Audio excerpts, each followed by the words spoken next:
Hey, everybody, Dawn here at the Soul Goals Podcast. And I am so pleased to tell you that we've made it 1 full year of the podcast. And do you know what that means? It means 52 weeks, right? It means 52 beautiful, amazing souls have decided to share their stories with us. Stories I know you've heard over the past year of their challenge, of their overcoming obstacles, of their faith, of their vulnerability. Because, golly, what kind of vulnerability does it take to really share those deepest, most internal parts of ourselves that are really, really challenging? We all struggle. Everybody does. And my guests have so lovingly decided to share pieces of themselves in an effort to show us that we matter, right? And that we can all struggle, but that we can all dive in and do the work and get to the other side because we've all survived 100% of our days, right? And we have. Struggle comes and goes, just like good times come and go. Nothing ever lasts, right? But it's how we navigate them. So, my guests over this past year have just, like I said, shared so graciously and lovingly of themselves.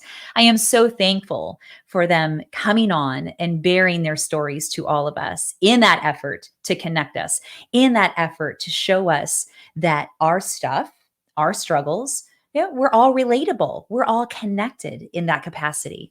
I think if I look back over the past 52 weeks of these awesome stories, these awesome talks that everyone has given us, there are some common threads that run really through 99.9% of them.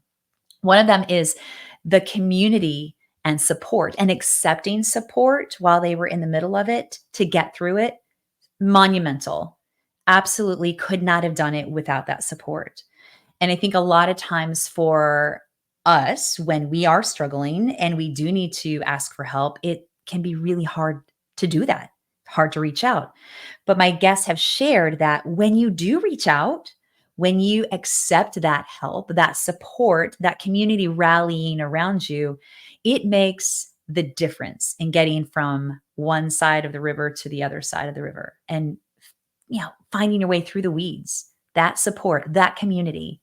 Another thing that was a big deal that ran through a lot of the interviews was the concept of choice and how we all have a choice. Like, we can sit in our stuff and just be there.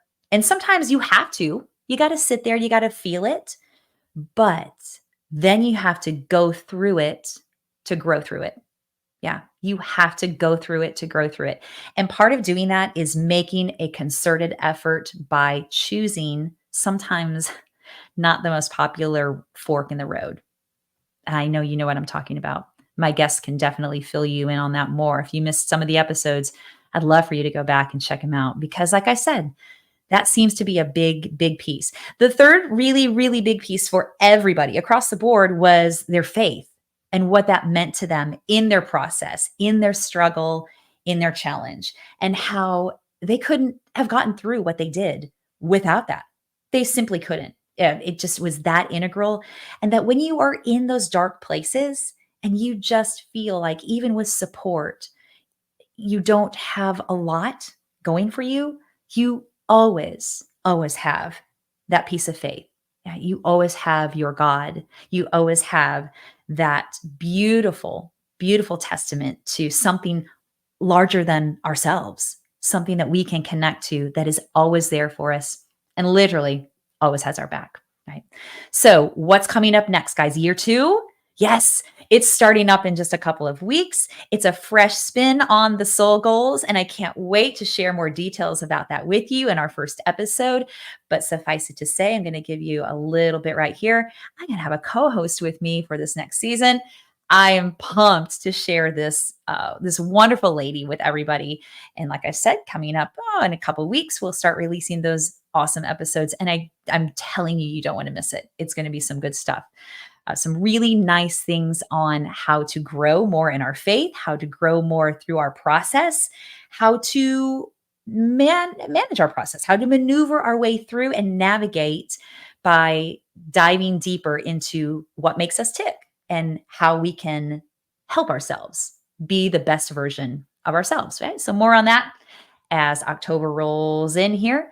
But for now, I want to say thank you to everyone who has listened, who has given beautiful, vulnerable, and amazing feedback on the shows and on the episodes, all of the subscriptions as well. So, so great. Thank you also for passing these episodes along to people that you feel need a little boost of hope, right? Or that could really resonate with the message that week was shared.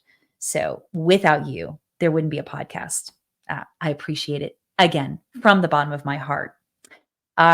Huge thanks to all 52 of my guests for sharing so openly and honestly. Again, wouldn't be a podcast without them. Yeah. I really, really, really am here to say that those stories have done a beautiful job of shaping and shifting some things in my own life. So without it, I wouldn't be where I'm at. Thank you. Thank you. Thank you. Thank you to everybody for that. But for now, let's wrap it up and let's go back and let's revisit a few highlights from some of our 52 guests over the past year. And yeah, let's just check in and hear about their stories. Because what do we always say? Yeah, we all have a story and every story matters. Okay, I'm going to say it again so you hear it again. Everyone has a story and every story matters. That this trying to sleep was just terrible. And that is when it was spiritual warfare is the only thing that I can really label it. But it was not thoughts of mine. It was just very dark. You're doing this to your family. You're doing this to Clara. Should you even be here? Should you even survive the night? Like, is it like it was really, really hard. And I had never had that kind of just dark, grim thoughts. Mm-hmm. And so the day and Brad is just, he is warm and he is solid and he is we're not going to worry about something until we have to worry about it person. Yeah. And what it takes for him to worry is just a mountain. Yeah. So I was so glad that he was there. Right. And he really got me through that. But it was the nighttime stuff that was really, really hard. And when I finally started sleeping through it, that's when life got better. Yeah. Yeah. The spiritual warfare is a big thing. I know my other guests have talked about that feeling of what did I do to have this come upon me? Mm-hmm. What's the reason? And then the anger that comes along with it, that goes with that same thought process. Right. And then you're like, but I shouldn't be angry. So it's that internal conflict that you're going through. Mm-hmm. Mm-hmm. And then you take on top of that, you're not sleeping. Yeah. And that just throws throws it into a huge tailspin. Right. Yeah. So really, and you hear that often that the diagnosis is the hardest part. And once you have a treatment plan, yeah. And it is. It's like, just the unknown is always, the scariest part. And I think that just when you go through something like this, you realize your humanness more than you ever have. You realize that we're fragile and we don't know. Those are the two things that you just have to, fragile and we don't know. And I get that to your point. Yeah. The unknown is in anything, but then you're facing something so big that just was dropped in your lap. And I flew to Providencia to get our passport stamped there. And then we flew to St. Lawrence Island in the United States to get our American passport stamped. Okay. And then from there, we flew towards Nome. Okay. And about 40 miles from Nome is when we lost our first engine on this twin engine plane. And they radioed in and told them we were having fuel problems. Mm-hmm. And they finally, he was switching over to reserve tanks, but they looked low also. Mm. And then 27 miles from Nome, we lost the second engine. And when you lose two engines of a twin engine plane, it gets real quiet up there. Yeah. And we just floated down and we pulled together. Brian turned around for the co-pilot seat and said, we're going to have to land on the ocean. We're going to get as close as we can to that island up there. We're going to bust out. We're going to grab the cans. We had some empty 5-gallon gas cans with us. He said, we're going to grab the cans. We're going to float. They know where we are. They're coming to get us. Everybody keep praying. Okay. And that's so what we he had did. radioed. They had knew. radioed ahead and said, well, I just lost all my fuel. And so as they went down, they lost radar contact then. Yeah. But there was a chance sighting by another plane in the air that thought he saw us in the water, our plane hitting the water. He thought it was a whale. But then he got a call from Anchorage because they saw him in the area. And they said, would you investigate? So he turned around, he came back, and he saw us. He spotted us. Yeah. And he said, yes, there is wreckage, and there are survivors. There are people floating. Oh, So a second plane came and started circling around us. And they radioed about helicopters. And they got a couple of survey helicopters that ended up coming out. Yeah. And they weren't with the hoist or the basket or anything. They just had rails along the side. And they so weren't made for that. They were survey no. helicopters. Yeah. So when they went down, they had to go down to the water level and then go up and down with the waves, which were 3 to 6 foot high. Done. So there was no smooth place to land it. There's no smooth place to pick these people up. He just had to go up and down, and he did it. And this guy was an ex-Vietnam helicopter pilot. Wow. And a wonderful person, and just came down. Then the other survey guy, he came down, he got one person, and they took us all up to Sledge Island. That's when they took us back. So we were in the water anywhere from 35 to 70 minutes. I was in 55. I was the 5th person to be rescued. And we found out later that the life expectancy in that water is life expectancy is about 8 to 13 minutes before you die of hypothermia. So we were in at 35 to 70 minutes. Even the next day, when we were in the airport, we flew back the next morning. That's just crazy to me. I know, that's me too. But we wanted to get back home. 3 of us flew out the next morning, 12, 13 hours after the crash. Wow. And flew on Alaska Airlines back home. And the state police wanted to interview us in the airport and to find out just how we survived. And one of the things was the gas cans that we held. We were taking them back, get filled up with fuel for our other planes back in Russia. And so we used those to float with. And with those cans, most people laid on top of the cans, so they laid on the surface of the water. Okay. Which, if you're going to have any warm water, it's going to be right on the surface. Yeah. With a life jacket, which we didn't have any life jackets. With a life jacket, no, we didn't have any life jackets. What? You're not required to have them on these small private planes. Oh, I know it's dumb. goodness. Yeah, I know it feels like that 30 years later, but back then we're rugged, tough guys. Well, when I read about using the gas cans as flotation, that made just sense. It's with the wreckage, it's with the plane. Yeah.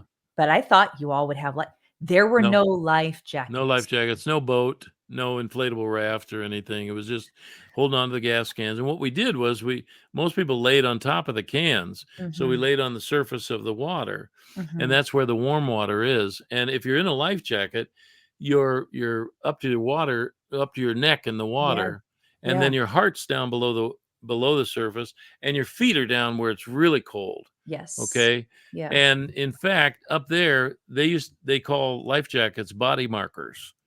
Oh, wow. Thank you for wearing that, so we can know where to pick you up. Yeah. Wow. Because the firefighter had never pulled out a live person before. Actually, when he came out, this is so cool to say now. The firefighter brought with him 7 body bags. Done. No, because he'd never pulled out a live person before. So, I mean, this is why I say this is a great story. It is. You need to get this book, people. Everybody, rush to get this. You'll read it in a snap. Send me an email. I'll send you a book. I'll ask you for a donation. So if you got $5 or if you got 5,000, that would be good too. But if you got $5, send it to me. Pay for the cost of the printing. But send me an email at donwharton@comcast.net. We will advertise the crud I'll advertise here. Absolutely. Because I know this story. The story speaks to people still 30 years later.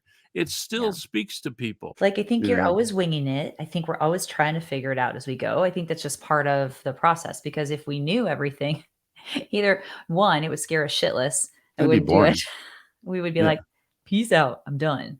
Or if we knew it, we would be like, jump in and we know too much and there's no spontaneity and there's no oh, like spontaneity is a great thing. You know, I think it's how we learn about ourselves as well, right? And the Totally. challenges that we have to dig in and go, okay, got myself in that one, got to figure that one out. All right.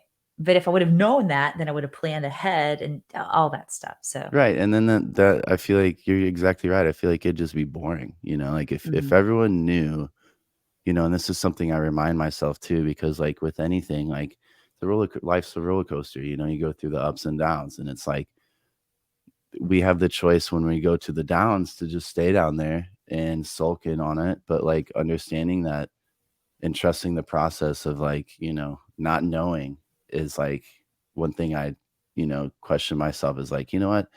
Enjoying this process of getting to where you're going to be and just believing that you're going to get there, you will get there, right? You need to put in the work, you need to put in the time, the effort and energy, and trust the process. Cause like you can get tangled with it's not working, it's not working, it's not working.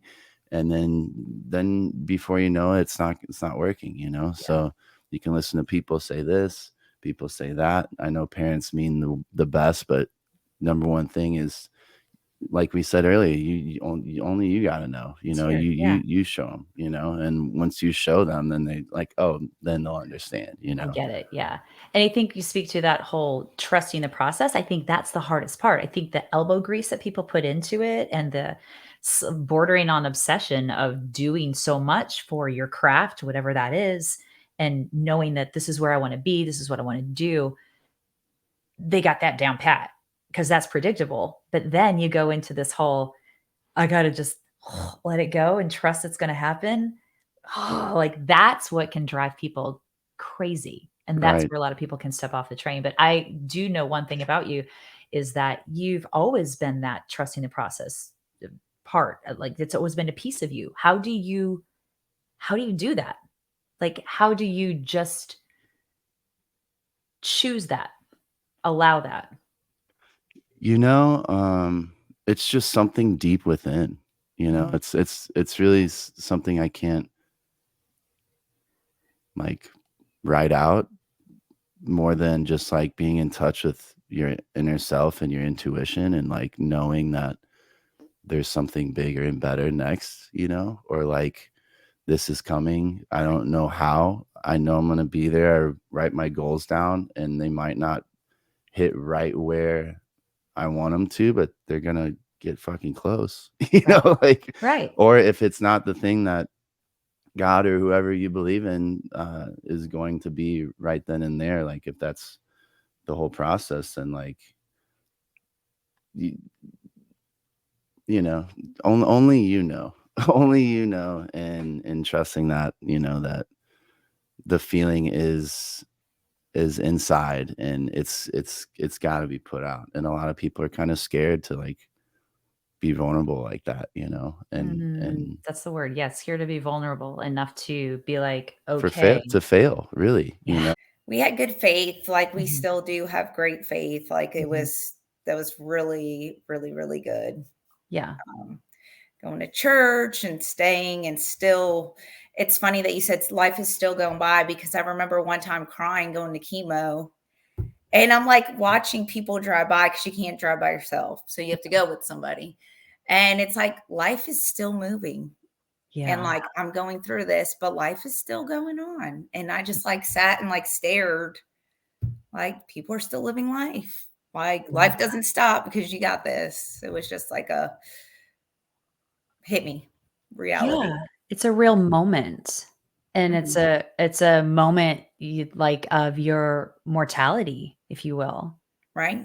Right. And just going and understanding that. And I think it's a really healthy way to look at it if I'm listening to you speak about it, because there, there are no, okay, what if this happened? What if we do this? What if we do this? And I understandably, for the first month or month and a half that before you were fully diagnosed, there were probably a lot of things that were going on that you were questioning and trying to figure out what's the right thing to do and where's the right place to go, and all the criteria to line that up. But at the end of the day, wow, that's really powerful. Like seeing people move by you and understanding that you may be stopped for this moment, but everything else is continuing to flow.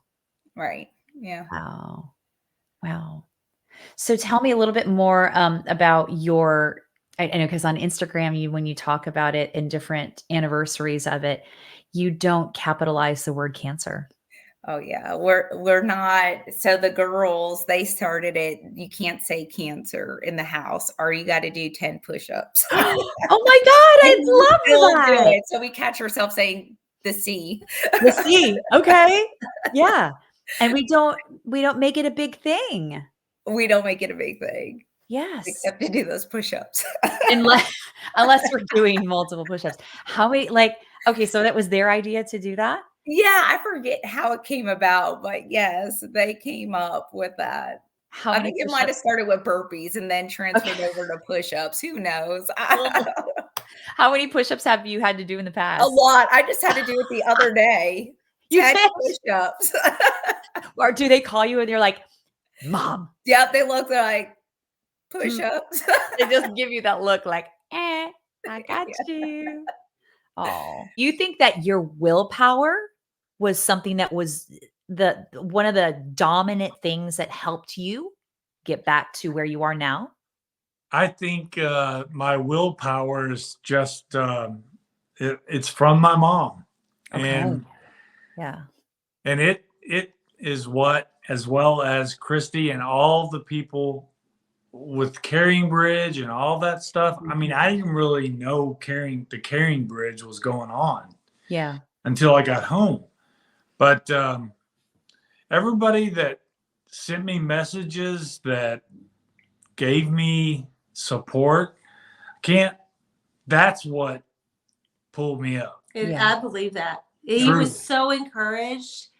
And I would just read him message after message after message at night when he was in the bed. I would just read it to him. Even though I didn't think he was fully grasping it, it meant so much. It meant so much to us as a family. Sure. The support, I will never again overlook, like when somebody, so often people can say, oh, I'm praying for you. Let me tell you something.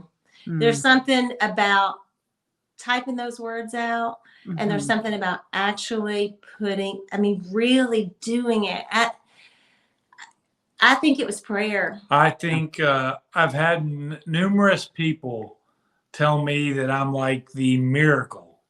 You are. Yes. And yeah, you are. Did you hear that? Yeah. I mean, she really thinks that I am. He is. And you know what? For each one of those people, I just look at them and say, I couldn't have done it without the support. I don't think I would have had the will. Yeah. That community rallying and just coming together to lift you up. Right. It's a big thing. I think a lot of times that we just don't allow that, or we don't understand. I think that's a really interesting that you said, Chrissy, like that you don't really comprehend it until you're in it. And then when it's happening, when the heart of people that comes out is so invaluable to where you are and to the whole process. Yeah. That just gives a whole, that speaks volumes to the people around you. Just the ways that you show up. I never want to miss an opportunity to show up for somebody who is going through anything similar to what we went through. Yeah. Because it carried our family. Yeah. Those people carried our family, the meals, the prayers, the cards, all the things. It was such a reminder of how loved we are. Phil is. We needed that. We needed to, I needed to be loved on. Right. And the support was wonderful. So I think that's a key element right here. Tell me about your process of that day in your thoughts and how you stayed as grounded as possible. I was just kind of trying to stay in conversation with family, with friends. I would get up and take walks every now and then around the hospital, which it's not the best place to be if you're wanting to like kind of remove yourself. You see a lot of sick kids. And it wasn't easy. I will say that it just wasn't easy. It was a really, really hard day. Having our family there was helpful because we would be, distracted by different people and, some friends that were there, just trying to do the best that they knew how. Nobody knew how to handle this. Nobody knew what to say. Nobody knew what to do. And everybody handled it as best that we all could. It was just having somebody there. We would sit there and we would just not talk for 30 minutes, but you felt comfortable because everybody was just feeling the same feelings at that day. We were nervous. I think that was a lot of the emotion that Pat and I felt, especially. I would get up and try to go be by myself for a minute, and I would just go cry. Like I would just say, "What is happening? What is going on?" And that was kind of the day. We'd get updates throughout that time of, this is what's going on at this point. We're at this part of her brain at this point, and we're closing up. And that was when we finally had heard that she was in recovery. I think we all were breathing. Could take a deep breath. Relief, because we were just so worried with where the tumor was located. That the brainstem is, your heart rate, your breathing, and all your gross motor. It's like just a vital part. Right. And we were just so nervous that the biopsy would even leave her with deficits that would last a lifetime, that would be just, affect her quality of life. And that had me extremely, extremely nervous. See, and I didn't even think about that. And I would imagine you as a nurse, that was a big part of it for you too, that you knew what could come of that. Absolutely. Yes, it was. And trying to like kind of push that aside and just put your faith and your trust in the doctors that are there for that job. But still, it doesn't mean that complications can't arise during these things, because they do. But hearing that she had come out of recovery, or she was in recovery, and things went well, and that she seemed to be, as she was, waking up and stuff, neurologically intact, and they were able to, eventually extubate her, and she could breathe on her own. And the sight of her after surgery was something that I feel like you can't be prepared for. Seeing your child and she was, the back of her head was cut open where they could reach her brainstem, and it was cut open from like almost midway through her skull all the way down her neck to the top of her shoulders. She had a very long incision. Gosh. And it was it just scared me. Yeah. Is that incision still there that she can see? Yeah. Mm-hmm. She has a big scar there. Well, I mean, I understand that recovery, how you have points where it's just like, I remember saying, is it really worth it? Yeah. Because this is my comfort zone, and this is what I've known for a handful of years. And this is me, because I had let it become my identity, consuming. And I mean, I struggled with doing what I knew was appropriate for my overall healing and health and wellness. Right. So I think I was telling somebody earlier today, you have to really believe there's something outside the prison doors that would be worth you tolerating discomfort. Oh, that's great. Yeah. So I became I became more serious about my relationship with God. I became very determined to get an internship and to get through college, and then marrying Kevin has been incredible support. When he met me in college, I would like to tell you I was completely healed, but no one gets out of an eating disorder and that early in your recovery that you don't have some scars and rough spots. So I never, once the ball started rolling, I never thought this is not worth it, because I started experiencing life, and I hadn't had life in 4, 5, 6 years. Yeah. And it put wind in my sails. Yeah. With treating disorders, I have to say, because I'm passionate about it, I hear people talk about burnout, and I think there was a time when I struggled a bit towards the end of me keeping a lease over in Green Hills, and more about just the burden of that rent, and that's why I've gone virtual. But I love it so much, and I'm 68. I should be quote unquote retiring, but as long as God has people for me to see, I'm going to keep going. And I love, I present still and train other professionals, and I'm passionate about that. So I don't give up on people. I believe in full recovery, complete full recovery. I have to say that even thinking about it now, that was the hardest thing to actually speak those words of this is what's going on was so hard. Yeah. That was the hardest thing for me out of all of it. Telling your kids or being able to just verbalize it. Verbalizing it. Yeah.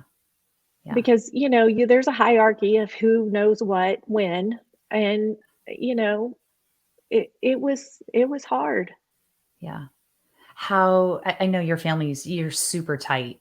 How did they take the information? How did they rally with you? So that was something that I learned, is that people will take the information the way you present it to them.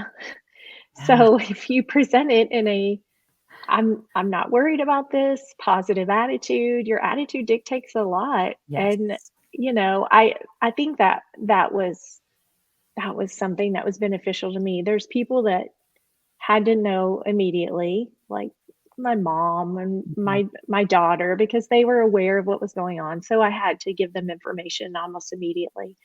After that, I paused for a minute because I'm like, I need to process myself without just vomiting all over everybody. So once that happened and I processed everything, my boys it was hard to tell them, but I just kind of, I'm like, I'm not worried. It's going to be okay. I gave them the facts and I was really positive. And, I'm sure that they had some thoughts and emotions, but they didn't burden me with that. And they were okay. They were helpful. Always, everybody was, always very considerate and helpful. And I know that's what, most people want to do when they hear something like this. Yeah. I think I want to go back to you saying it's how you present it, because I think with any diagnosis, any kind of news that could be life altering like this, and sharing it with the people that you're closest with is hard enough, as you explained. But then your attitude really dictates how it's taken around you and how it's lived around you. Does that make sense? Yes, exactly. That's exactly right. It is. Yeah, I think the first time I ever really had to deal with my anxiety, I think I've always been a naturally anxious person, was my freshman season of college. And thankfully, the person who really inspired me, her name's Coach P. She was my assistant coach, and she had a background in sports psychology. And so we had meetings as a team about like mental health and the importance of mental health on performance. And in my mind, I had always kept the two separate. I was like, well, I'm anxious, but that doesn't have anything to do with volleyball.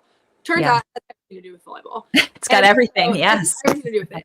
And so she was the first person I think I felt comfortable speaking up when I was struggling. The freshman year was definitely a battle for me because I struggled hard with not putting my identity in who I am in my performance. And so I took it so personally whenever I had a bad game or a bad day, and that really affected my confidence and my self-esteem and how I felt about myself.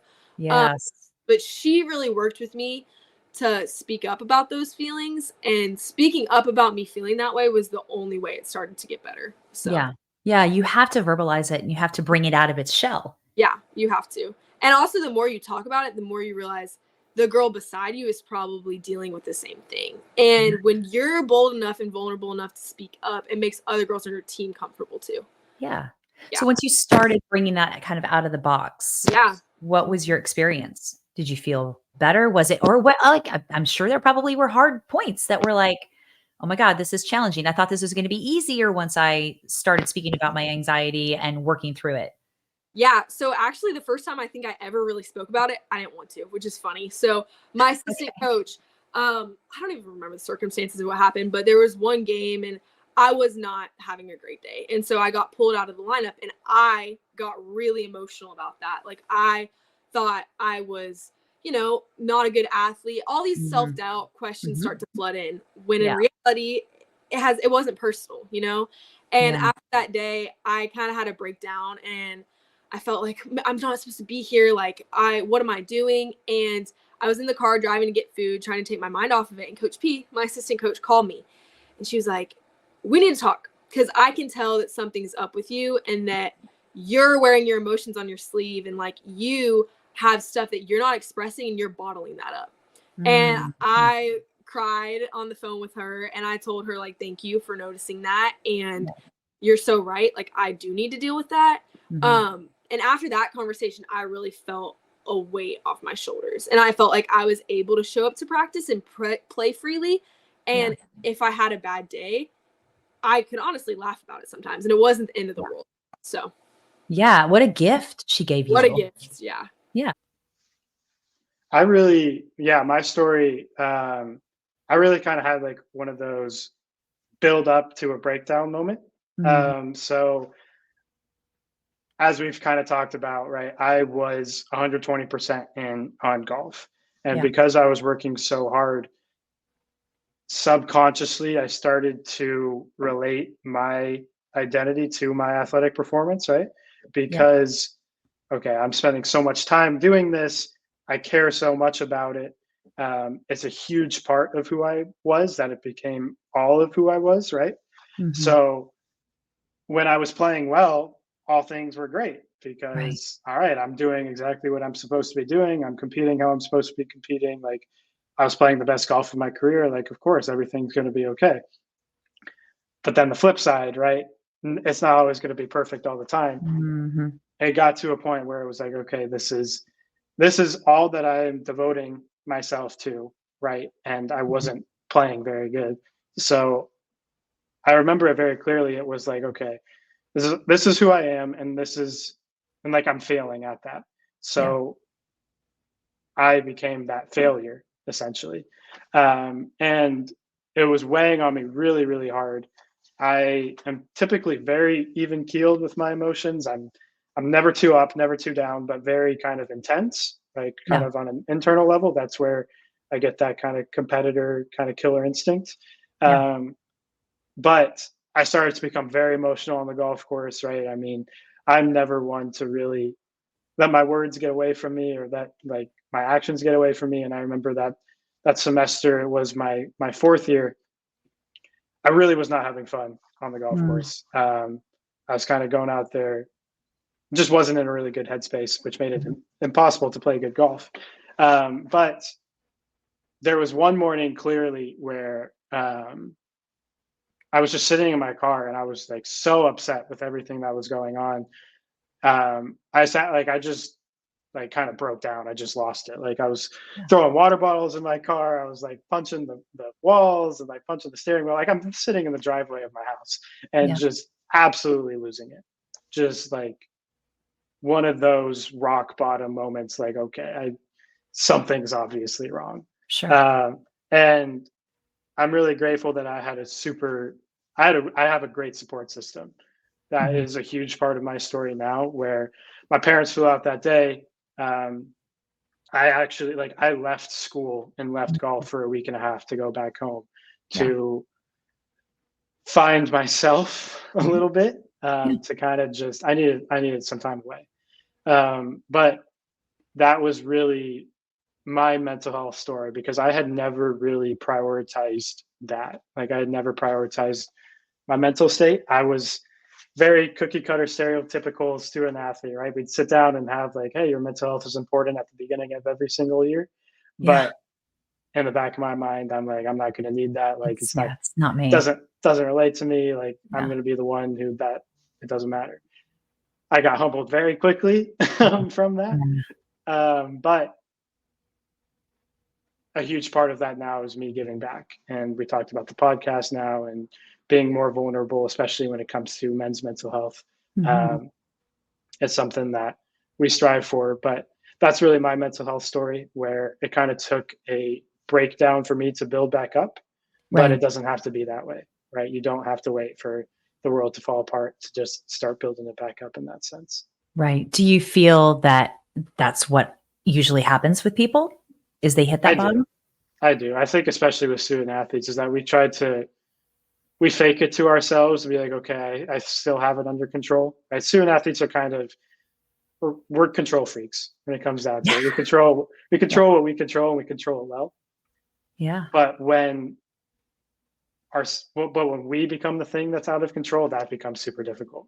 Yes. Because it's like, I can control how I play on the golf course, but if I can't control myself, that outside inner of it, correct. It's like, that's when, okay, nothing else really matters. You got to take some time to really get yourself in line there. As you said, it really does all start with faith, and the accident itself was a big shaker in all of our faith. I mean, just how could something so tragic, and unfortunately you hear many are oftentimes about stories like this, things that we never think are going to happen to us.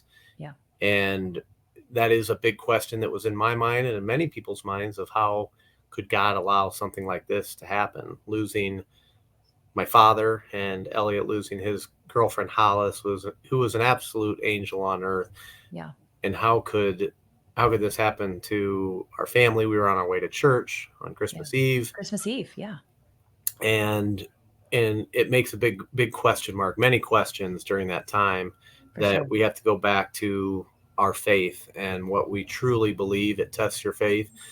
And I've gone out, I've given speeches and talked to people, and I've always tried to make a point of making sure people realize that this isn't a process that happened easily at all. It was not something that I relied on my faith and I just got through it and I'm good the whole way through. It was a roller coaster. It was ups and downs. Yeah. And it was constant questioning and looking for signs, looking for God. And that is that foundation, that hitting rock bottom, that holding on to that is what pulled us through that, what pulled us up in those bad days. And particularly for me, dealing with my ongoing physical challenges and disability that was constantly in my mind.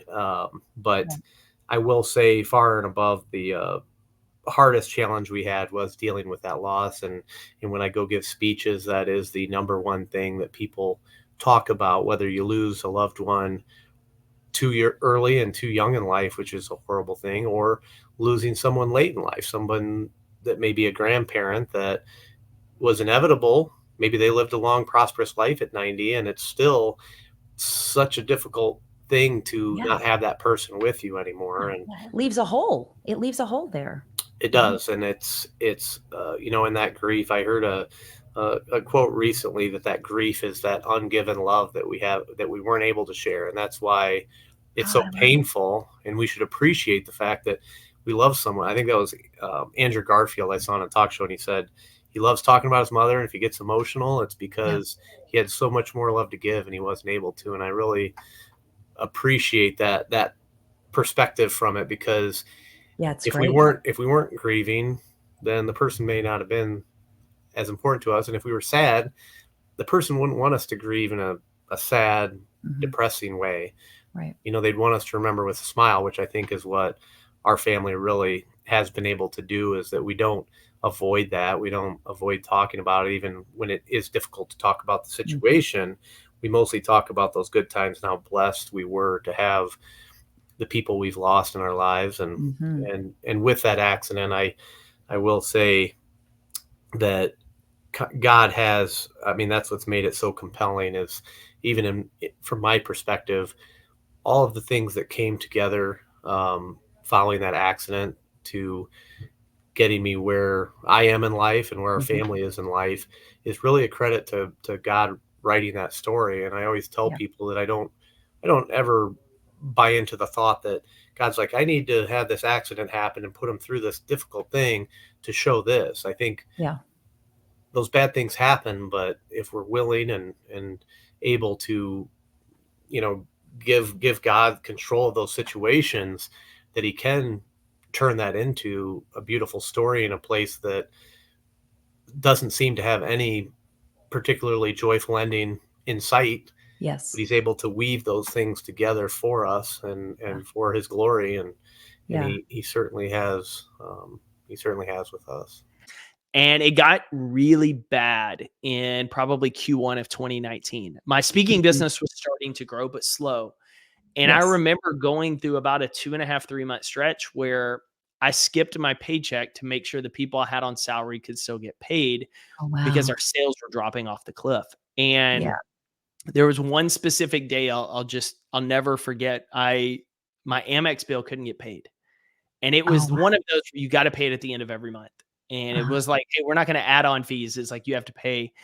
And I remember my wife coming home and I'm like in tears because I'm not the guy who fails at this stuff. And she thinks I have testicular cancer. She thinks I'm about to tell her cancer. It's like something's really bad here. And I was like, no, I just can't pay this bill. And she starts laughing and she's like, oh, my prior life, like I've had that happen before. Like this is not a big deal. I thought you had cancer. She's like, I've never hardly ever seen you cry except like when one of our dogs passed. And I start laughing and I was like, no, like this is that. And she's like, we'll figure it out. And so what we did is I just started saying like, this is the right move. It's the hardest decision I made, but this is the right move. And so I just kept working the field, praying for a harvest. And I didn't quit. And every day that I got up during that time and I wanted to just mentally crawl in a hole, one, I had to remind myself, what's your brand? Right. And then the second, I continually went back to like great stories are not smooth sails. And a guy on my team that he wasn't working. We let most of our team, we had to let most of our contractors and team go just to kind of survive. And I remember one of the guys who I'm still super close with today, he was like, man, I understand the situation, but he's like, here's what I want you to remember. If you give up, you lose the ability to use this as part of your story. And he said, man, what a great chapter in your story this will be if you keep going. I love it. And that was kind of the reminder of like if we give up in the storms, we rob the people who we could inspire later of what's possible. Yeah, it was rough. I did not have a good relationship with God through, most of high school, most of college, really. I call myself a Christian. Once I could drive myself, I started going to church again, but I wasn't really acting like a Christian should. It's to go to Sunday, better to ask for forgiveness than anything else, I guess. But that's not how I should have been living. And when you are choosing to listen to God only when you want to listen to God, then who's really the Lord of your life at that point? That's a great point. So I spent a lot of my time, especially in college, kind of doing whatever I felt like I wanted to do. I don't drink, I don't party, but it was just, it was not healthy. And going from my junior to senior year, I was in a relationship for all of my junior year that was going nowhere. And it was just, I stayed in it because it was easy and it wasn't fair to that person. It wasn't fair to me. And I was like, I need to change something because I keep saying that I want to have a relationship with God, but I'm not doing anything about it. So I applied for a job as a counselor in a Christian camp. It's called Kanakuk in Branson, Missouri. And the camp changed my life. And as I'm walking through it, like I'm spending time in the Word every single day, and I'm meeting these counselors that still pour into me, and I, pour into them, and that's incredibly beneficial. Working with kids, ministering to them, it will change your life. It did. It changed mine. It changed my perspective. It changed how I decided to live after that. Coming out of camp, still spending time in the Word every single day, every single day, every single day. Then we get the call in the middle of October that, Casey had most likely passed away. We all fly out there. It's confirmed that he's passed away. And, I really struggled with that, as as most probably would. Yeah, But absolutely. I struggled with that because I was like, God, I'm at the closest point in my relationship with you that I've ever been, ever. Mhm. It's not even close. And now is when you decide to Mm, finally take Casey after all of the attempts. Why put us through all those attempts? yeah, Like, what was the point of that if yeah. if eventually it was just going to happen anyways? Why didn't you just take him the first time instead of Mhm. putting us through this so many times? And the response from God was, well, you're coming to me now, aren't you? Like, you would not have come to me if it had happened the first time or the second time. Like, Wow. it would have been why would I go to a God who could have allowed something like that to happen Right, for right, help? But right, instead it was, Nick, I know the plans that I have for you. He knew I was going to work at the camp long before I did. Build right. the relationship with God to where I could lean on him through this. Yeah. And I think that's what's been able to help me to be able to actually do something positive with Casey's death. Yes. Yeah. I'm still me, still that little weirdo, but happy in my skin. That's it. Yeah. Yep. Self-acceptance about you as a person. That's a Happy. huge thing that no one can teach you. You've got to figure that out on your own. No one can teach you that. What do you think was the most valuable lesson for you to get to that point for you? That I'm not alone. Ah, I'm not alone. I have my family. I have my family. I have my incredible wife. I have an amazing life. And again, everything that I slogged through got me to where I am. And I'm just so happy. yeah. Wake up every morning. I'm not a morning person, but I put my feet on the floor, I stretch, and I'm like, all right, let's do this. You know, Oh, I'm, that's I'm beautiful. Yeah. You're grateful. Yeah. very, Yeah. oh, the first word that pops to mind, grateful. Yeah. Yeah. Absolutely. And I think there's something to be said for getting to that point after you've been through the things that you've been through and the low points. Yeah. Without the low points, you can't have those high points. You got Yeah, it's that all balance. it's waves and cracks. I'd say that's a difficult question to answer because there are still times today where I wonder if I can fight back, you know? And I think that's kind of like what I said. I feel like you always have that hole in your heart, and whether you like it or not, your life is forever changed. You view life in a different way. Yes. There's really nothing, no book you can read, or even therapy was very helpful for me, but it's always going to be something that has happened to you and something that you went through. And but I think it's just been an ongoing fight for me. And Mhm. I think the best answer for me, like you said, I had to move to Ann Arbor 6 months later Mhm. and go to college. In many ways, I didn't want anything to do with football. I was like, football? Who cares about Yeah. a game? And the amount of work and effort that it takes is sometimes I don't even know how I got through that. And Yeah. luckily Yeah. for me, um, I had such amazing teammates and people around me.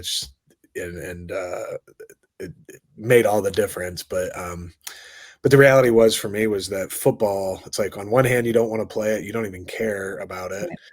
And on the other hand, football was the thing that allowed me to escape. It allowed me to be in a place where I could actually search for my passion for it again, have Yeah. to really dig deep and find, why did I even like football? And, you start to examine your life and think back to when your dad was spray painting the yard, and the simple aspect of it, of playing with your brothers, playing with your dad, mom's watching and your friends are coming over, whatever it may be. That's where it all started. And so you have to kind of dig deep and say, you know what, this is maybe something that's bigger than me. And I'm surrounded by these teammates, and Yeah. and even, more so just, I think,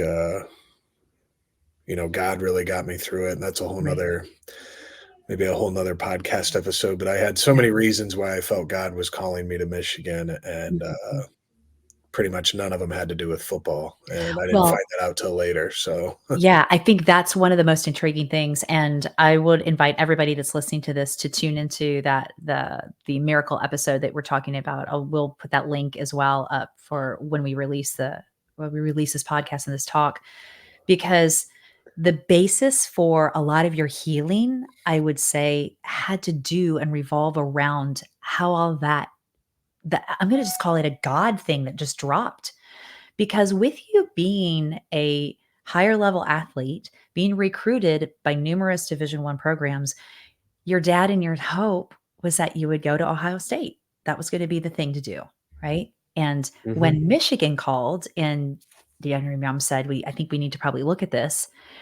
Yeah, okay. All right, you did. It fit.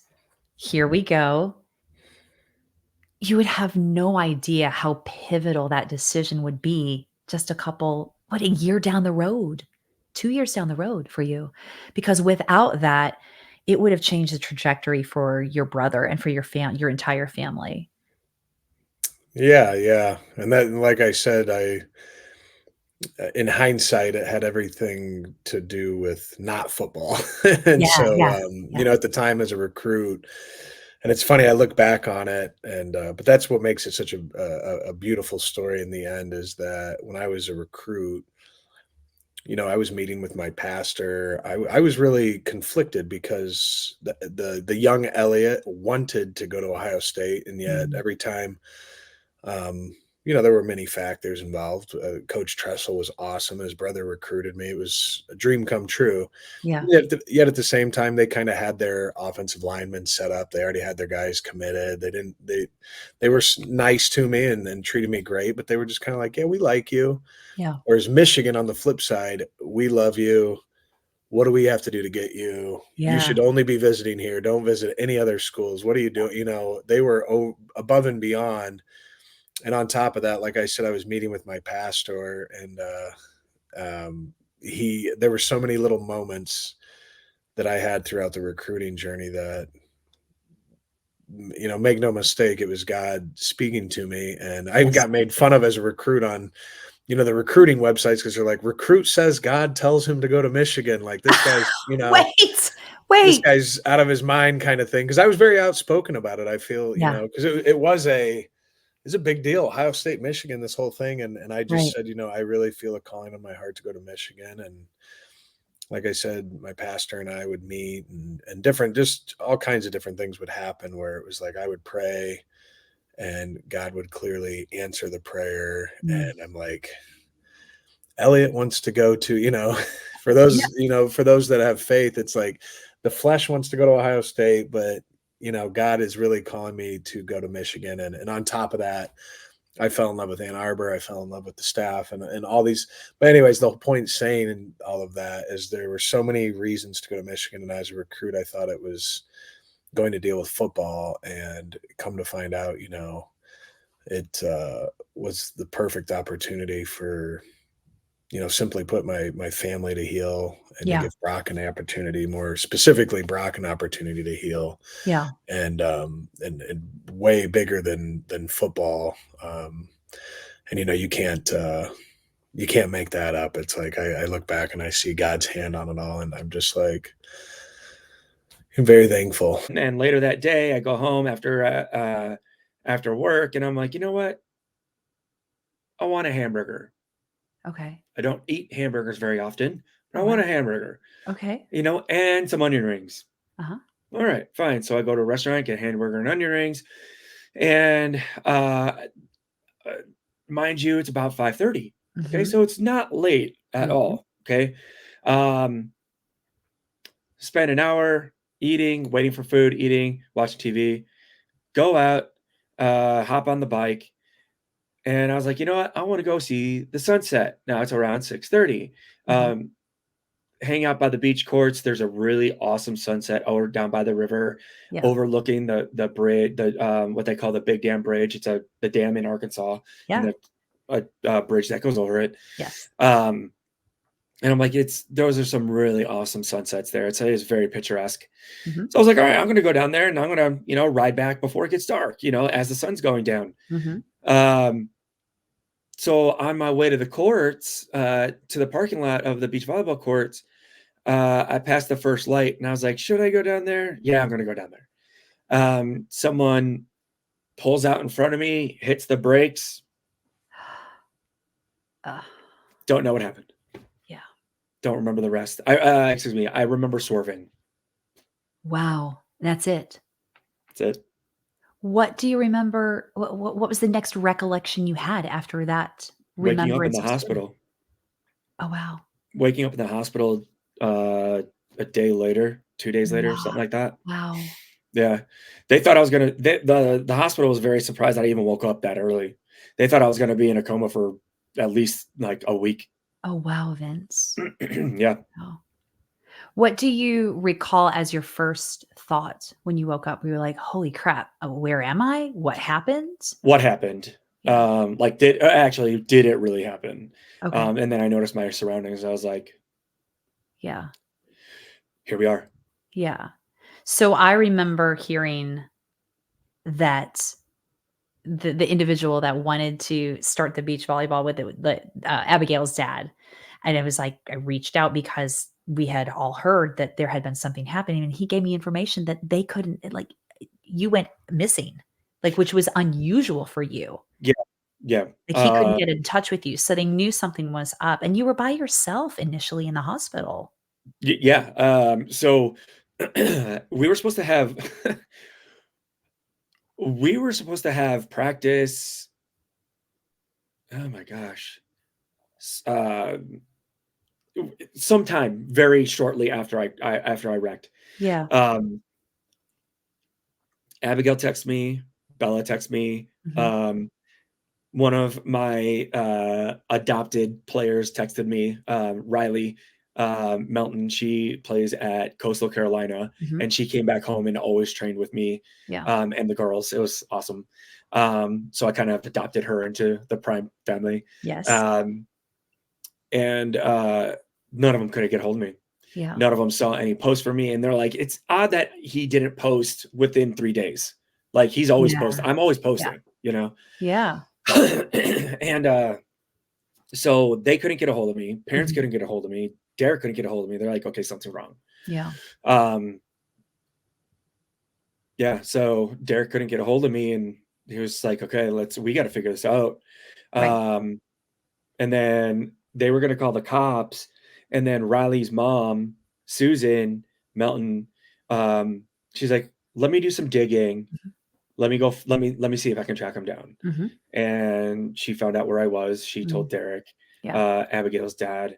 And then it all started to come together for them. Yeah. Then your community surrounded you. Yeah. Community, to say the least. Yeah. Like I couldn't. Beach volleyball, we all know, is a small world. Or volleyball in general is a small world. Beach volleyball, obviously, we know that it's even smaller. Yeah. And if I honestly, I did not know my place in the community at all. Like I didn't. Yeah. And then all of a sudden, the community showed up. Yeah. In the largest way. Yes. I could possibly even think. From the players that were part of my program, from the players that were part of the programs that surrounded my program, to everyone else that was, including yourself, just a part of the community. It showed up in the largest way I could ever imagine. And I thank everyone for that, all the prayers, all the blessings, all the thoughts, all the texts, all of the. Yes. Yes. It's that connection. Yeah. And you establish that in that foundation, in the fact that you're in the work that you are in and how it happened and you were walking away from it and it still happened. It just tells you it's really a piece of you. Yes. Yeah. It in essence, I thought I was just like a tumbleweed blowing in the wind. Really? I thought I was. No. That's interesting. It showed me that I was a little bit more than a tumbleweed blowing in the wind. Everybody's at a different pace, and I wasn't the best in the world early on. I mean, actually, one of my teammates got all this attention, and I was like, okay, well, I'm just going to do my thing and plug away over here. And once she was the national player of the year and everything, which was great. But once we got to college, and I was able to really come into my own and figure out how I could help my team win a national championship or get better, and then obviously find my way on the beach as well. Yeah, exactly. I think too that you brought up a really great point. I think for athletes that are still developing, that may be discouraged about where they are and comparing themselves. I think that old adage, comparison is the thief of joy. I It's love that. so true. It's so true, and I love that quote, because that's in life, right? You don't want to compare your life to another, and that's the one downside of the social media. Like, I love the social media where I personally love travel, I love food, I love inspirational stuff, so I love Instagram for that. But the stuff where you're seeing someone else's life and it looks so great and perfect, and you feel intimidated, or she looks amazing in a bikini, or she's always winning a gold medal, and that makes you feel bad about yourself. That's where I don't like it. Yeah. And obviously teen girls, teenagers, boys too, because I have a 13-year-old son. Yeah. They're insecure about their place in life, and they're trying to figure it out. So confidence is so important as you grow up, and you just want to help these young athletes find that and not compare themselves to others. Right. And know that they still have this potential inside of them, and these things that if they plug into that and they buy into that. And I think too, like another thing that you said in an interview that I had seen recently was it's finding what works for you. True. And that, like you said, also you talked about, so I mean, what's your vehicle? What what are you going to use to get to where you want to be? That's a life thing too, right there, that you said. Yeah. Well, I'll tell you right now, nobody thought I could ever win a professional beach volleyball tournament. And I believed in myself. I grinded. I got in the gym. I got strong. I did extra reps. I would always watch the finals when I was a rookie on the tour and kind of see, okay, what are they doing that makes them better than me? Yeah. And what can I do better? And once I really attacked my weaknesses, which is something that a lot of young athletes don't want to do. They want to practice what they're good at. Yes. I always ask girls, okay, we're going to work on hitting. What side do you want to work on? They'll say right side. I'm like, okay, then we're going to do left side. Left side. Because we're going to work on your weaknesses, because the stronger your weaknesses, the better your whole game. Wow. And so I really focused on those, like whether they were specific situation, a specific skill, how could I get better at that? And so that's how I learned to focus. And that was the recipe that worked for me. Yeah. And that wasn't somebody telling me that. That was me figuring that out on my own. And I feel like a lot of times these young athletes want somebody to give them the recipe, but they need to figure it out. Yeah. Tell me a little bit about that process of healing for you. So when you went to college and you started seeing the psychologist there, how did all of that start to unfold for you? Where you obviously knew that there was some stuff that you needed to unload and stuff that was happening. Did you feel comfortable right away? Did it take a bit of time for you to kind of get to that point where you were like, I'm ready to dive a little deeper? Or what was that process for you? Yeah, so it started out with me going to see that sports psych and talking about softball. Okay. That's how it started, and my PTSD. And we kind of got into the depths of how I was anxious and I had performance anxiety. And on top of that, social anxiety. And so my sports psych was the one that originally referred me to get medication for my anxiety, which was a game changer for sure. But over that next year, I kept seeing my sports psych, but we didn't really talk about some other in-depth problems. We kind of kept it softball related. Yeah. But over the next year, my mental health continued to decline. I think my eating disorder kind of kicked in. That was kind of the height of it. Because of that, I was severely depressed, couldn't get up out of bed. Because I was malnourished, I tore a ligament in my arm that stopped me from pitching. So on top of all of it, I lost my only outlet. And on top of that, everything weighed on me.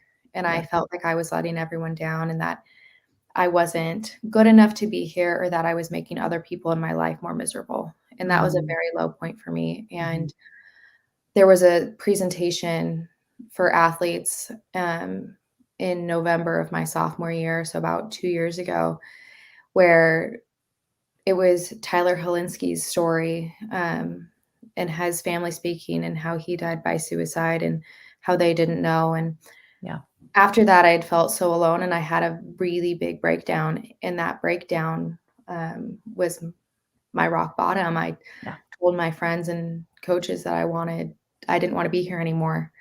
And they allowed me to take time from softball and didn't take their eyes off me. But at that rock bottom was when I was referred to the therapist that I have now. Okay. And so over that time, we kind of got a little bit, I was very hesitant to talk. So it wasn't, it wasn't just pouring my heart out right at the beginning. It started with just a little bit of conversation. Right. How are you feeling here? And I would never show emotion with therapy. And only in the past year have I started to show emotion. But I had realized over that time with all my other mental health issues that talking about PTSD was easy now. Yeah. I wanted other people to know how I felt. And I wanted other people to know about PTSD in athletics, because the only time I've ever heard about PTSD is when we hear it in veterans. Right. So I didn't know that I could have it. And when I was finally able to at least share that my story via social media for that first time, strictly only about PTSD, the response I had was overwhelming. Yeah. It was overwhelmingly positive, with people just being like, random people being like, I have PTSD and you described what I was feeling perfectly. I didn't know how to describe it, and that was it. And so that was the start, truly the start of my healing process. Was being able to kind of talk about it and share it and to make other people feel less alone. And in that process, I felt less alone. Yeah. Interesting. So that's kind of where my healing process has been. And it's honestly, advocacy has been my healing process. Making sure other people didn't feel the way that I felt. Yeah. Making sure people knew about these things that I didn't know about. Right. I think that's been really the key to my healing process, alongside therapy, but in the support system for sure. It was a gift, probably the biggest gift I've ever received, because it allowed me to go into a different community. And as you know, we've grown up in Nashville our whole life. My dad has grown up there. His dad was there, so we had a long history in Nashville. And Father Ryan, obviously, that's a big upbringing. And I'm really grateful for that community that I will always have back home. But for me, I needed to branch out. I was feeling just a little stuck. And Jacksonville, Florida literally allowed me to do that. I have a completely different community down here, and it's beautiful and I love it. But as I talked about getting over the hill of recruiting, I looked over the hill and there were mountains of just things that I didn't know I was even going to go through. So, just looking back on the last 3 years, I wouldn't trade any of it, the good and the bad. And that's hard to say, but it's true, just because there's so many lessons in it. Truly blood, sweat, and tears of just life and volleyball and not putting your identity in your sport and growing over that mountain, which I just did last year. I could just go on for days about how grateful I am. And I'm 20 minutes from the beach, so there's truly no reason to complain. I get up every morning and I'm like, I don't have anything to complain about. I'm in Jacksonville, Florida. And then just being a part of a team for the last 4 years, I think has been the biggest thing, because coming here, I didn't know a ton of people. I didn't know anyone. I had met my coach over FaceTime.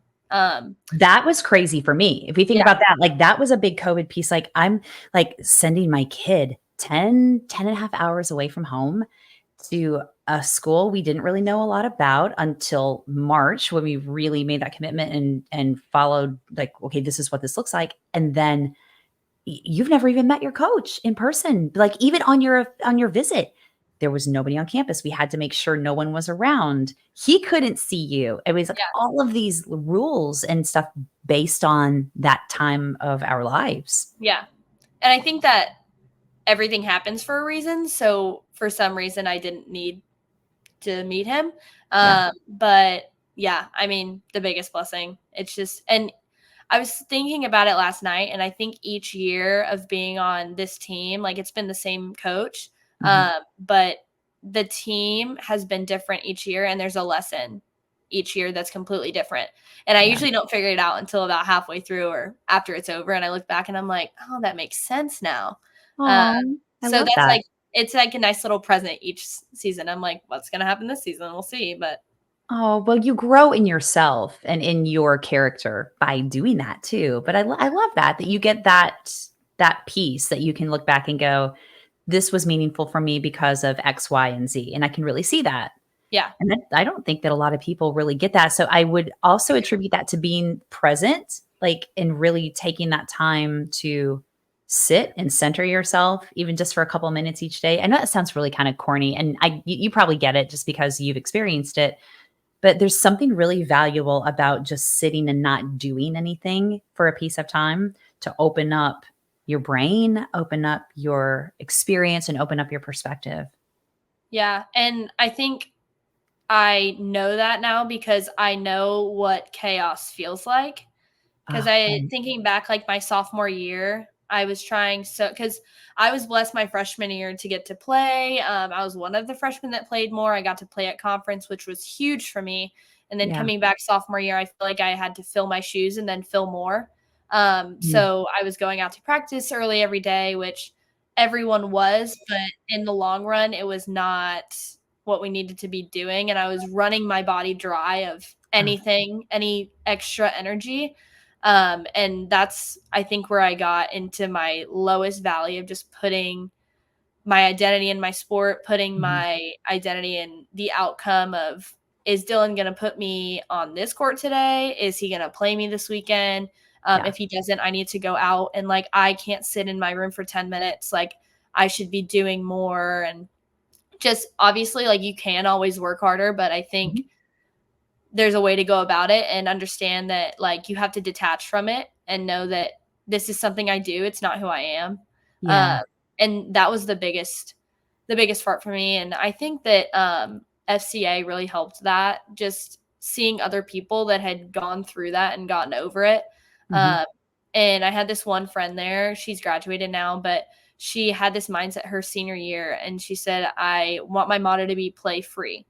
And that's, so the last 2 years, that's been my motto. It's just play free. You know, I play this because I love it. If I don't pass the ball, great. There's 100 other balls right behind it that I get to pass, you know? Yeah. And just like that, year 1 is in the books, you guys. Oh, so pumped to be able to bring you another season starting up year number 2. A week from today, our first episode drops. So excited to share this new space on the platform, The Soul Goals, complete, like I said earlier, with an amazing co-host and some great guests along the way. We'll share all of that as we begin that journey next week. Please make sure to stay tuned and to check it out. Before I go, I just want to say one more time how grateful and how hopeful I am for this platform to continue to grow, for these messages to be able to be brought to a wider audience so that we can all connect with one another, learn from one another, and grow together in our faith, in our compassion, in our grace, and in our love for our communities, for ourselves, for everyone surrounding us, being the best version of ourselves that we can possibly be. Hey, also, you know what? I love your feedback on the show. Your input on all of the episodes is really what makes this what it is. And it's so invaluable so that we're aware what it is that you want to know more about, what it is that you want to hear more of. That's, again, how we grow, by connecting. Thank you so much to all 52 of my guests that have graciously come on to tell their beautiful stories, those vulnerable messages, again, sharing so much of themselves with all of us. Such a big deal. And I'm so thankful to have been just a small part of that with them. Also, hey, I want to say thank you for passing these episodes along to friends and family that you feel they could benefit, as well as the subscribes, the downloads. Gosh, I appreciate all of that more than you ever will know. So year number 2 coming up starting next week. But I don't ever want you to forget that everyone has a story, folks, and every story matters.